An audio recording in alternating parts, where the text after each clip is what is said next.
Well, Professor Peterson, those who are asking for this alternate use of alternate pronouns, they are saying it boils down to respecting their human rights. How do you respond to that? I don't think it boils down to respecting their human rights. I think that it's an imposition on freedom of speech that's being implemented at a legislative level. I also think that if there was a naturally evolving solution to the linguistic problem that's being posed by a small fraction of the transgender community, that people would have already adopted it. We've never had a situation in the usage of English before that required legislation to produce a transformation in the manner in which people spoke. Transformation in the way that we speak. It's a very clever phrase there from, as you can see, that was Jordan Peterson, a professor, or at least he was a former professor at a university in Toronto. And I believe he's also a psychologist. And of course, his name to fame in pop culture was basically this whole pronouns issue, but this pronouns issue is deeper than the ways to address someone. It's like Mr. Peterson said earlier in that video, it's a transformation. Now, this reminds me of the time when I was receiving numerous error messages on my computer. And for the life of me, I couldn't figure out, how to fix a particular issue. I thought maybe, my computer got like a virus or bug or something like that.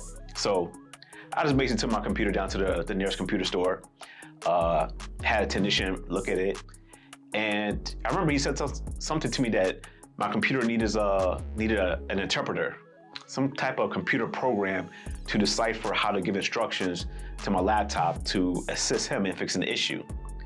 Now, I'm no technician, so I can't clearly describe exactly what the technician was explaining to me in details.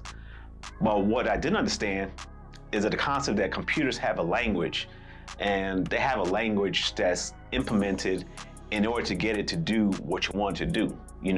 A way of communicating to the computer via computer language. Like you have JavaScript, C++, Python, and a whole bunch of others. Now, I remember you also said the language could also be corrupted, which leads to error messages. And they got me thinking, corrupted language leading to error messages. Kind of sounds like what we're experiencing now in our society. Neo-pronouns, literally new pronouns, refers to the creation of a new word, a neo-word, to go in that slot. So a common one is Z. If my pronoun was Z, you would say Jeffrey is a brilliant thinker. Z is one of the most attractive people I've ever seen. You'd say a lot of things, I'm sure. So that is the creation of a brand new word to put in the slot where he, she, or they would go. Xenopronouns, perhaps one of the most beautiful concepts, one of the most poetic ways to approach this subject. Xenopronouns refers to any pronoun a person has that is unspeakable, that is unworkable in the language of a person. So an example would be a xenopronoun would be a word, I can't even say it, right? Because that's the point. They're unsayable.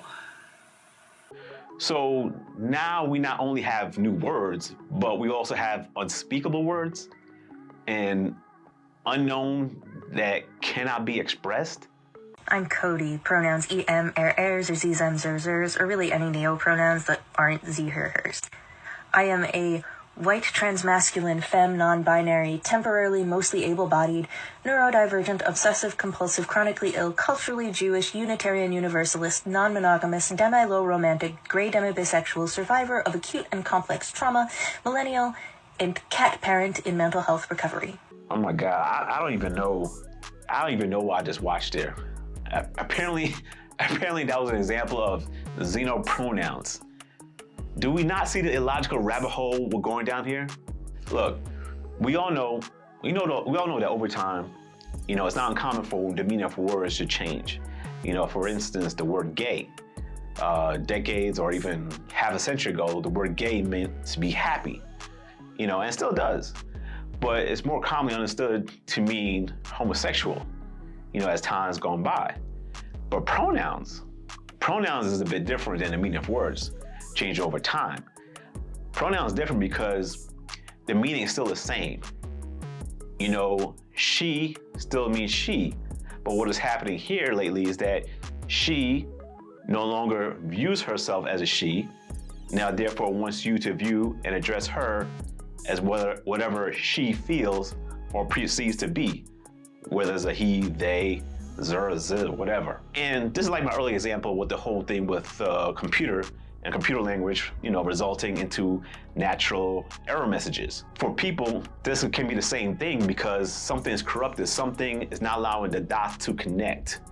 That something is that reality is being distorted in order to be aligned with the language and the use of pronouns, but since reality can't really fully be distorted because it is what it is, then the easier approach is basically to distort the language and inevitably the perception. You see, when you choose delusion over reality, then your reality becomes delusional. Yes. Why are we mainstreaming delusion? It's not delusion. Why would you call it delusion? Because Bruce Caitlyn Jenner, I'll call him Caitlyn Jenner. No, because it's her. You're not being polite to the pronouns. Because disrespectful. Okay, forget about the disrespect. Facts don't care about your feelings. It turns out that every chromosome, every cell in Caitlyn Jenner's body is male with the exception of some of his sperm cells. It turns out that his brain structure is male. It turns out that he still has all of his male appendages. How he feels on the inside is irrelevant to the question of his biological sex. I don't agree with that. I'm not on that train. I'm not on that train.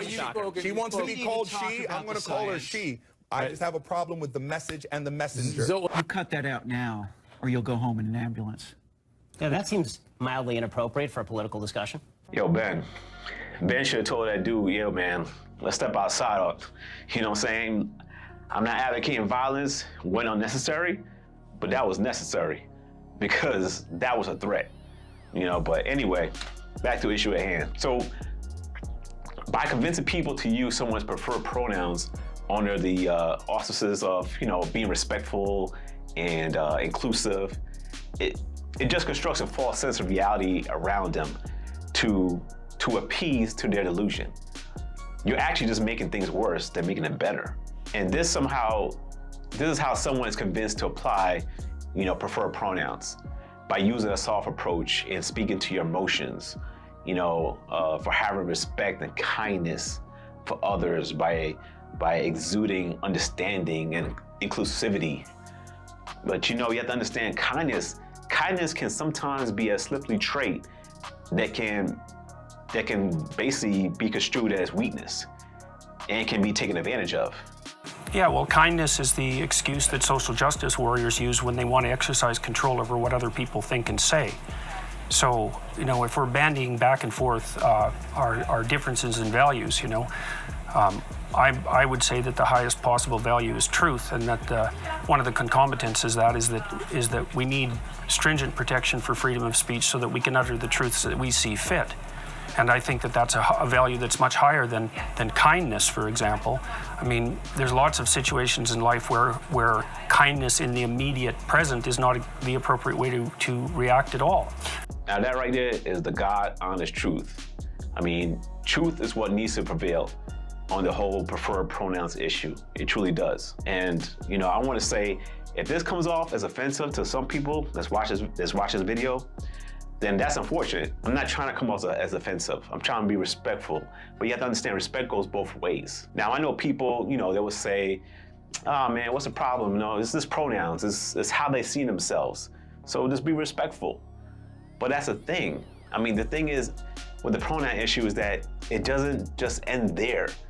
If you accept the claim that you must and you will use a person's preferred pronouns, then you just basically have to continue down this rabbit hole of delusion. There's no stopping, there's no brakes on this. So that's the thing with pronouns. You don't want to give in to conforming to the language they want and they want you to use, because then that will assist you in detaching yourself from reality of the situation, which eventually, in my opinion, through some type of psychological manipulation, you could easily, after that, you could easily conform into their delusion.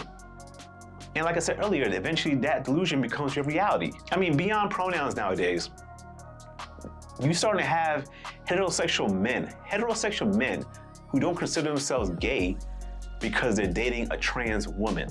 So, what's your sexuality? I'm like straight, but I don't mind trans girls too. Which is still straight. Oh, really? Yeah, because trans girls are girls. They're not like their own separate category of gender. That doesn't make me bi or pan? No. Unless you want to. Look, it's not gonna stop until you're a willing participant. That's how it's gonna continue. So look, they say by not addressing a person by their preferred pronouns is invalidating their identity, and by continuing to act is a form of microaggression, which encourages exclusion. Once again, this is just a continuation of the soft languages that need to be applied in order to cater to one's sensibilities. And by doing so, you're just catering to a lie. That's all you're catering to. And the only times I can see myself lying to protect someone's, feelings, it's like when your wife or your girlfriend, they ask you something like, do I look fat in this dress? And, you give it a politically correct answer. You'd be like, oh, no, girl, you look healthy. You don't look that fat. No, you don't say the word fat. Better yet, even with your child, and you don't want to hurt your child's feelings. Like I remember one time my daughter came to me, she was singing, and I overheard her singing, and I was like, wow, she ain't singing that good. And she was like, oh, Daddy, don't I sound like, who was the singer? I think JoJo Siwa. And I was like, I didn't want to tell her that because I didn't want to hurt her feelings.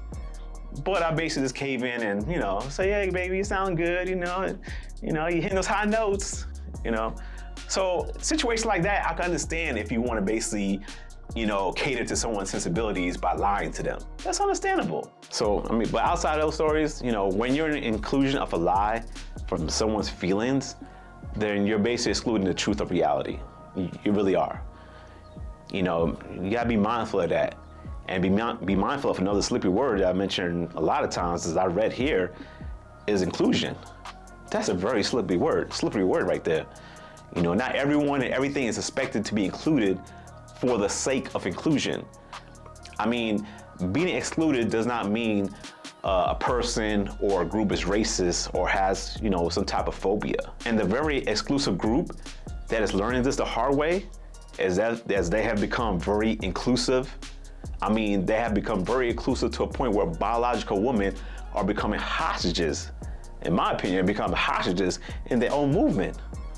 Talk about it here.